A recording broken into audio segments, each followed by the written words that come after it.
African countries Yes, వాళ్ళ yes, rituals yes, ఇలా వింటారు ఉన్నప్పుడు వింటారు వింటారు వాళ్ళు అక్కడ ఇప్పుడు ఎడ్యుకేషన్ బాగా పెరిగింది కాబట్టి వాళ్ళు అక్కడ చేసుకునే దానికన్నా they prefer to come here and get it done. So అందుకనే మాకు ఆఫ్రికన్ అంటే వాళ్ళకి చిన్నప్పటి నుంచి అలాంటి సర్జరీస్ చేయడం వల్ల ఆ, వాళ్ళు అంతే. ఆ, కాకపోతే అంతే. బై బర్త్ మన By ఇండియన్స్ లాగే కదా, బై బర్త్ అంతా అందరూ దేవుడి వాళ్ళు సృష్టి అంతా క్లోజ్ ఒకటే కదా. చేసేస్తారు, అంటే ఒక ఏజ్ తర్వాతే వాళ్ళు ఆ, ఇంటర్ కోర్స్ కి something వెళ్ళాలి అట్లా అనే అట్లాంటి దాంతో. రిచువల్స్ ఉంటాయి. Okay. పాపం చాలా సఫర్ అవుతా ఉంటారు. Hmm. అండ్ అంతే వాళ్ళ వాళ్ళ రిచువల్స్ వాళ్ళకు ఉంటాయి, మన దాంట్లో అంతే. మన దగ్గర కూడా కొన్ని కమ్యూనిటీస్ లో ఇలాంటిది నేను విన్నాను. ఓకే. ఆ, కానీ వాళ్ళు Indians లో ఏదైనా ఎక్కడ నేను ఏదైనా కొన్ని- కానీ లైక్ ఏంటి అంటే మనం ఎంతవరకు సైన్స్ ని అప్లై చేయగలము, ఎంతవరకు మన ఏం పెట్టగలము, మెనోపాజ్ ఏంటి, జెనటల్ హెల్త్ ఏంటి, మన మన బోన్ హెల్త్ ఏంటి, మనం ఇప్పుడు ఏ రకంగా ట్రీట్మెంట్ తీసుకోవాలి, అసలు మనకి ఎవరు ట్రీట్ చేస్తారు, అవన్నీ తెలుసుకోవడం ఇంపార్టెంట్. అండ్ మెనోపాజ్ వచ్చినంత మాత్రాన వాళ్ళకి లైఫ్ లైఫ్ అయిపోయినట్టు కాదు. లైఫ్ అదే ఎండ్ నేను కాలేదు. చెప్పేది. మెనోపాజ్ ని చాలా చాలా ఈజీగా తీసుకోవాలి. చాలా యూనో చాలా Part of life. గ్రేస్ఫుల్ గానే మనం అవును. ట్రావెల్ చేయొచ్చు ఆ జర్నీ. ఇఫ్ ఇట్ అవును. Is not happening, so there are so many who can help us. Yes. Yes, ma'am. Ma'am అసలు ఈ రోజు ఈ డిస్కషన్ పెట్టడానికి మీ ఇద్దరితో కూడా రీజన్ ఏంటంటే, నేను ఒక ఆర్టికల్ చదివాను. ఏంటి మెనోపాజ్ అంటే ఆడవాళ్ళు ఇంత భయపడతారా, ఇలాంటి సిచ్యువేషన్ ఉందా అని అనిపించింది. నేను అది చిన్నది ఒక ఎగ్జాంపుల్ చెప్తాను. ఒక నార్త్ ఇండియన్ మహిళ అనమాట, తనకి మెనోపాజ్ వచ్చింది అని చెప్పడానికి హస్బెండ్కి 5 ఏళ్ళు ఆమె ఆలోచించింది. 5 ఏళ్ళు ఆమె మెనోపాజ్ని తన హస్బెండ్ దగ్గర దాచింది. ఎందుకు అంటే తన హస్బెండ్ ఎక్కడ తనని ఒక మహిళగా ఇలాగా ఇంటర్ కోర్స్కి నువ్వు పనికిరావని ఎక్కడ తనని రిజెక్ట్ చేస్తాడో, ఎక్కడ తను ఇష్టపడడో, వేరే మహిళల వైపు ఎక్కడ వెళ్తాడో మెనోపాజ్ అని చెప్తే అనే భయంతో. ఇంకొకటి ఏంటంటే ఇలాగ 5 yearsలో ఎవ్రీ మంత్ ఆమె పీరియడ్ వచ్చినట్టుగా నటించింది సొంత భర్త దగ్గర. అంటే ఎంత భయం ఉంటే మెనోపాజ్ పట్ల కానీ హస్బెండ్ దూరం అవుతాడు అని అనిపిస్తే ఇలా చేసి ఉంటుంది మేడం. అవును, అంటే లైక్ ఎస్పెషల్లీ కొన్ని ఏరియాస్ ఆఫ్ మేబీ అది నార్త్ ఇండియా అనుకోవచ్చు, మన దగ్గర అనుకోవచ్చు, ఈ వాళ్ళు తీసుకునే దాన్ని బట్టి. ఎంపవర్మెంట్ ఉండదు. ఈ women are still Dependency. Women are still dependent. And వాళ్ళకి ఏంటంటే ఈ హస్బెండ్ ని సాటిస్ఫై చేయడమే వాళ్ళకి ఉన్న ఓన్లీ జాబ్. Yes, అవును. నేను ఆయనకి ఇచ్చేది ఆమె చెప్పిన మాటలో, నేను ఆయనకి ఇచ్చేది ఏముంది ఇది తప్ప అని ఆమె ఆలోచించిందంటే ఇంకా ఆవిడ ఎక్కడున్నట్టు. వాళ్ళని హస్బెండ్ సాటిస్ఫై చేయడమే అంతే, జాబ్ అంతే. అని చాలా మంది ఫీల్ అవుతూ ఉంటారు. కానీ ఇప్పుడు So, భయం అలా ఎవరు ఉంటది. లేరు మేడం actual గా నార్త్ ఇండియాలో విమెన్ పరిస్థితి ఇప్పటికీ ఇంకా అలాగే ఉంది, అట్లానే చాలా దారుణంగా. అట్లానే ఉంటుంది. ఈ రోజుకి ఆ అట్లాంటి- గుంగట్ వేసుకోవాల్సిందే.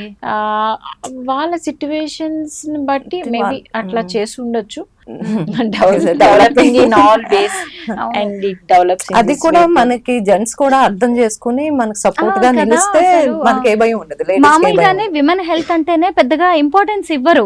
ఏముందిలే ఇంకా ఏదో టాబ్లెట్ వేసుకుందాం ఆడవాళ్ళు చెప్పరు, మగవాళ్ళు కూడా వాళ్ళకుండే బిజీలో వాళ్ళు మేము అర్నింగ్, మేమే ఇంత కష్టపడుతున్నాం, మేమే హాస్పిటల్స్కి వెళ్ళట్లేదు, ఇలాంటివి కామన్ గా వస్తాయి కదా. అంతే, మన హెల్త్ ఎప్పుడు మనం చూసుకోవాలి. మనమే దాంతో కూడా అసలు అందులోనూ మెనోపాజ్ అనే దాన్ని పెద్ద ఇష్యూగా తీసుకోవట్లేదు. కానీ దీన్ని ఇక ముందైనా కనీసం మహిళలు ఎలా తీసుకోవాలంటారు, ఎలాగా జాగ్రత్తలు పాటించాలి? ఒకటి ఎప్పుడు కూడా మీరు చెప్పిందంటే prevention is better than cure always. So annual health checkup is must. Yes. Annual health checkup లో మనకి అన్ని కనిపెట్టలేకపోవచ్చు, అట్లీస్ట్ మేజర్ కనిపెట్టకపోతే ఏదైనా జరిగిన తర్వాత అరే అప్పుడు స్కాన్ చేయించుకొని ఉంటే, ఒక బ్లడ్ టెస్ట్ చేయించుకొని ఉంటే, డాక్టర్ కన్సల్టేషన్ తీసుకుంటే ఎంత స్టేజ్ కి వచ్చి ఉండేది కాదన్న గిల్ట్ అవును, నేను డిసీజ్ ఎప్పుడు కన్నా చెప్తా ఎక్కువ ఇది. చంపేస్తుంది. ఎవ్రీ 6 months Disease 3 కన్నా- months ఒక్కసారి లిపిడ్ Disease ప్రొఫైల్ కన్నా ఇలాంటివన్నీ. ఎక్కువ చంపేస్తా ఉంటది అది మాత్రం. సో యాన్యువల్ హెల్త్ చెకప్ చాలా అవసరం. మనకి Mammogram. మనకి సిచ్యువేషన్ ఒక్కసారి doctor at the same time డాక్టర్ని కన్సల్ట్ చేయటం, మన బాడీని మనం మెయింటైన్ చేయటం, మనకి పాజ్ అండ్ రెస్ట్, Yes. దానికి అర్థం తెలియాలి. Hmm. we have run for so much of time, now we should give a pause అనేది. Running is must for continuation of life, but way to pause అనేది కూడా అర్థం చేసుకోవాలి. అప్పుడే మన బాడీ సహకరిస్తుంది. మనం ఎంతసేపు పరిగెడదాం అని అంటే ఇట్ ఒక స్టేజ్ ఆఫ్ లైఫ్లో ఇట్ డెఫినెట్లీ సీక్స్ అరెస్ట్. అప్పుడు మనం రెస్పెక్ట్ చేయలేదు అని అంటే మనం ఎన్ని మెడికేషన్స్ వాడినా, మనం ఎన్ని సర్జరీస్కి పోయినా అది కోఆపరేట్ చేయదు. When it needed rest, that has to be rested. దానిని మనం రెస్పెక్ట్ చేయకపోతే it will not respect us. Yes ma'am. అసలు నాకు ఆ ఆర్టికల్ చదివిన తర్వాత ఏంటి వైఫ్ అండ్ హస్బెండ్ రిలేషన్షిప్ ఇంకా అక్కడే ఆగిపోయిందా, ఇంకా అసలు దీని గురించి ఆలోచిస్తున్నామా అని చాలా అనిపించింది నాకు. అయితే ఇప్పుడు పోస్ట్ మెనోపాజ్ అప్పుడు తర్వాత తీసుకోవాల్సిన జాగ్రత్తలు ఏమైనా ఉంటాయా మ్యామ్? ఇది వచ్చింది తర్వాత మెనోపాజ్ విమెన్ కి ఎక్కువ క్యాన్సర్ రిస్క్ ఎక్కువ ఉంటుంది. సో ఈ క్యాన్సర్ రిలేటెడ్ ఇష్యూస్ ఏమైనా ఉన్నాయా, అండ్ మెనోపాజ్ వాళ్ళందరూ కూడా ఈ బోన్ స్ట్రెంగ్థనింగ్ ఎక్సర్సైజెస్ తో పాటు క్యాన్సర్ ఫ్రీక్వెంట్ గా చెకప్. ఆ ఏజ్ అంతా కూడా క్యాన్సర్ ప్రోన్ ఏజ్ 50 నుంచి. సో వాళ్ళకి డిఫరెంట్ క్యాన్సర్స్ ఉంటాయి. సో వాళ్ళకి హిస్టరీ ఏంటి, మనకున్న బాడీ ఎట్లాగా, మన బాడీ ఎట్లా వర్క్ చేస్తుంది, మనకి post menopausal bleeding is an important aspect. ఒకసారి మెనోపాజ్ వచ్చిన తర్వాత వాళ్ళకి ఎట్టి పరిస్థితుల్లో బ్లీడ్ కాకూడదు, అది రూల్. ఒక్కసారి అలా పోస్ట్ మెనోపాజల్ బ్లీడ్ వస్తే biopsy is mandatory. Biopsy doctor దగ్గరికి వెళ్ళి చెక్ చేయించుకొని, అవసరమైతే స్కానో ఎంఆర్ఐ ఏదో తీపించుకొని బయాప్సీ చేయించుకొని నాకు క్యాన్సర్ లేదు అనిపించుకోకపోతే మళ్ళీ ప్రాబ్లం. మళ్ళీ అది ఏమైందో అది ఎందుకు అని అంటే ఎర్లీ స్టేజెస్ లో క్యాన్సర్ డిటెక్ట్ అయితే ఇంకా మంచిది. క్యాన్సర్ అయినా కానీ నష్టం ఏముంది, సర్జరీ చేస్తే దేర్ ఎండ్స్ ద మ్యాటర్. కానీ సర్జరీ ట్రీట్మెంట్ ఉంది. సర్జరీ చేయకపోతే అది బియాండ్ దాటుకొని స్ప్రెడ్ అయిపోయిన తర్వాత నేను అప్పుడు చేయించుకొని ఉంటే బాగుండేది కదా అన్న వర్డ్ మాత్రం చాలా కష్టం అనిపిస్తుంది తీసుకోవటం. అండ్ అందుకనే ఎట్ ద ఎర్లియస్ట్ మనకి ఏమేమైనా సిమ్టమ్స్ వచ్చినాయి అని అంటే ఒక మేబీ 60 years దాటిన తర్వాత డాక్టర్స్ అండ్ పేషెంట్స్ ఫ్రెండ్స్ అయిపోతారు డెఫినెట్ గా. ఎందుకనంటే వాళ్ళు ఫ్రీక్వెంట్ విజిటర్స్, అండ్ వాళ్ళని చూసి మీ ఇంట్లో ఫ్యామిలీ మెంబర్స్ కన్నా డాక్టర్ కి ఎక్కువ వాళ్ళ షేరింగ్ కూడా చాలా ఎక్కువ ఉంటది. వాళ్ళు ఒక స్టేజ్ లో they treat as like their family members. వాళ్ళకి ఏం పర్సనల్ కష్టాలు కూడా మాకే చెప్పడానికి ఎక్కువ ఇష్టపడతా ఉంటారు. ఒక స్టేజ్ లో వాళ్ళ హ్యాపీనెస్ కూడా ఒక్కొక్కసారి మాతోనే షేర్ చేసుకోవాలనుకుంటారు. Yes, it is a kind of a relation and it is all about emotions. We definitely do understand. But the thing is, taking care of our body is much important. అయితే నాకు వీటన్నిటిలో final గా అనిపించింది ఏంటి అంటే ఈ టైంలో women కి ఫ్యామిలీ సపోర్ట్ చాలా హస్బెండ్ తో పాటు పిల్లల అవసరం కూడా. అయితే ఒక మహిళ వీటన్నిటిని తెలుసుకుని ఉండాలి ముందు కదా. ఆవిడ తెలుసుకుని ఉంటేనే తన హస్బెండ్ కి చెప్పగలదు. దీన్ని ఆవిడే ముందు టెన్షన్ పడ్డం వల్ల హస్బెండ్ కి చెప్పలేదు. ఆమె తెలుసుకోవడం చాలా అవసరం. At the same time family members ఆమె ఆ స్టేజ్ లో ఊరికే అరవడం, ఊరికే ఇరిటేట్ అయిపోవడం, ఊరికే స్ట్రగుల్ పడటం, అవన్నీ మా అమ్మకి ఏదో అయిపోయిందో, లేకపోతే ఆమె ఏంది పిచ్చిలా బిహేవ్ చేస్తుంది, ఆమెకే ప్రపంచంలో లేని ఉన్నాయా, మాకెవరికి లేవా, అట్లాంటివి అనే బదులు if they understand and console that person that you are undergoing through menopause, yes, these do happen, we are there to support you, nothing, you take rest, we'll take you to the doctor, we'll give necessary medication తీసుకుంటే తగ్గిపోతుంది, ఇంకొక 6 months లో adjust అవుతావని ఆ support psychological గా సగం problem అక్కడే తగ్గిపోతుంది. అప్పుడు ఆమెకి విపరీతమైన కాన్ఫిడెన్స్ వస్తుంది. మెడిసిన్ తీసుకుంటే తగ్గుతుంది, నన్ను మా ఫ్యామిలీ మెంబర్స్ అర్థం చేసుకున్నారు, నన్ను డాక్టర్ దగ్గరికి తీసుకెళ్తారంట, డాక్టర్ దగ్గర తీసుకెళ్తే తగ్గిపోతుంది, అదే తగ్గిపోతుంది. మెనోపాజ్ వచ్చిన వాళ్ళు ఎన్ని అచీవ్ చేసిన వాళ్ళు ఎంత మంది ఉన్నారు. అవును, బోల్డ్ మందిని చూసాను. కరెక్టే. అవును, మనం ఫిజికల్ గా మెంటల్ గా స్ట్రాంగ్ గా ఉంటే చాలా. అసలు పీరియడ్స్ అనే దాన్ని కూడా ఇన్ని రోజులు మాట్లాడడానికి ఆలోచించే వాళ్ళు ఇప్పుడు కొంచెం అక్కడ ఫ్రీనెస్ వచ్చినట్టుగానే కనిపిస్తుంది. ఇప్పుడు మెనోపాజ్ విషయంలో కూడా అది జరగాలి మ్యామ్, అవేర్నెస్ కూడా పెరగాల్సిన అవసరం ఖచ్చితంగా కనిపిస్తుంది. మెనోపాజ్ గురించి నాకు తెలిసి బాగానే అవేర్నెస్ వస్తుంది. అండ్ హోపింగ్ సో డెఫినెట్ గా over the time everybody will be knowing about menopause. And menopause లో ఇన్ని ప్రాబ్లమ్స్ ఉంటాయి, అది పేషెంట్ రోలే కాదు, మన రోల్ కూడా మెనోపాజ్ లో ఉంది అనేది అర్థం చేసుకుంటున్నారు. మ్యామ్ ఫైనల్గా ఒక్క క్వశ్చన్, మీరు ఇందాక చెప్పారు కదా ఇవాళ మార్నింగే ఒక కాల్ వచ్చింది 9 years పాప మెచ్యూర్ అయింది అని. నిజంగా ఇలా చాలా మంది 9 yearsకి 10 yearsకే పిల్లలు మెచ్యూర్ అవుతున్నారు. అటు పేరెంట్స్ ఇటు పిల్లలు చాలా ఇబ్బంది పడిపోతున్నారు. నేను ఢిల్లీలో కూడా చూసాను మ్యామ్, కొంతమంది ఫ్రెండ్స్ ఇలా చెప్పడం.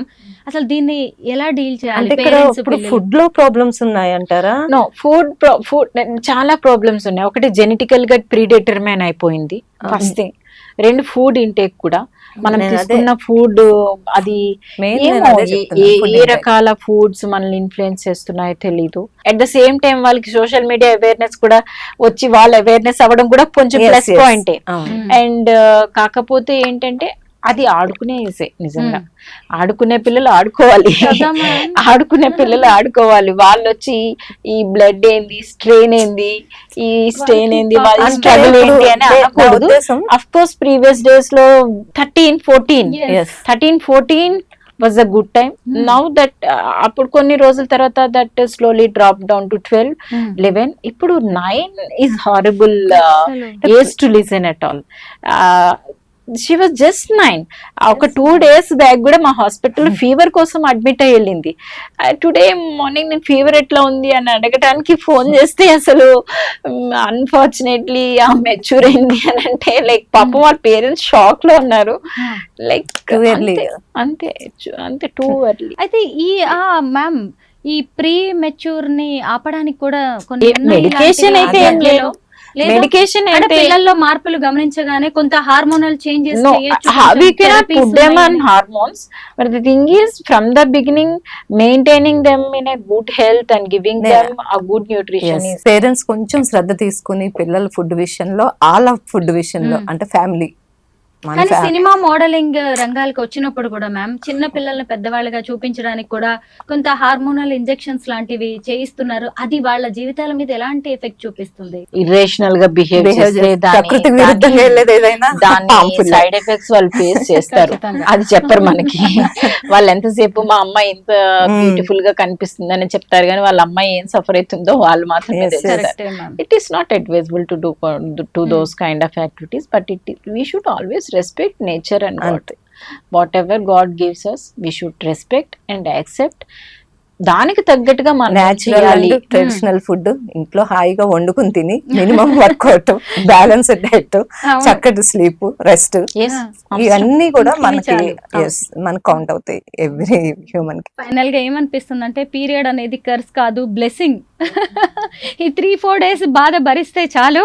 మనం ఇంకా ఆ తర్వాత అమ్మో మెనోపాజ్ తర్వాత ఇష్యూస్, ప్రీ మెనోపాజ్ ఇష్యూస్ మీరు చెప్తుంటే లేదు లేదు ఇదే బాగున్నట్టుంది. అంటే మంచి ఎంజాయ్ చేయాలి అనేది మాత్రం మేడం మీ విషయంలో మీరు చెప్పిందని బట్టి నాకు అర్థమైంది. అంటే డిసిప్లిన్ లైఫ్ స్టైల్ ఉంటే ఆఫ్టర్ మెనోపాజ్ కూడా లైఫ్ ని Enjoy చక్కగా లీడ్ చేయొచ్చు. చేయొచ్చు. డిసిప్లిన్ ఈజ్ కాకపోతే ఇంపార్టెంట్. అవునవును అంటే కొన్ని ఇష్యూస్ రావచ్చు, మనం ఎంత జాగ్రత్తలు తీసుకున్నా వాటిని ఆపలేమేమో మనము. అవి చెకప్ మన బాడీ లాంటిది కావచ్చు, అంటే ప్రివెన్షన్ కండిషన్ కూడా ఉంటుంది. అవును, అవును. ఆ టైంకి దాన్ని యాక్సెప్ట్ చేయగలగడం అనేది చిన్న విషయం లాగా లేదు. మొత్తానికి నాకు మాత్రం చాలా మంచి అవేర్నెస్ వచ్చింది. నాకు అందరి సంగతి ఏమో కానీ నేను ఇంకొంతమందికి చెప్పడానికి ఎవరికైనా. Thank you so much ma'am. Thank you, మేము thank you. అడగగానే మా స్టూడియోకి వచ్చారు, మీరు చాలా బిజీగా ఉన్నారు. మ్యామ్ చూసారా హాస్పిటల్ నుంచి అలాగే పాపం అలా ఫోన్స్ వస్తూ ఉన్నాయి. అలా ఫోన్స్ వస్తూనే ఉన్నాయి. మేడం టెన్షన్ వేరుగా ఉంది. థ్యాంక్ యూ అనూజీ, మీకు కూడా thank you so much. Thank you.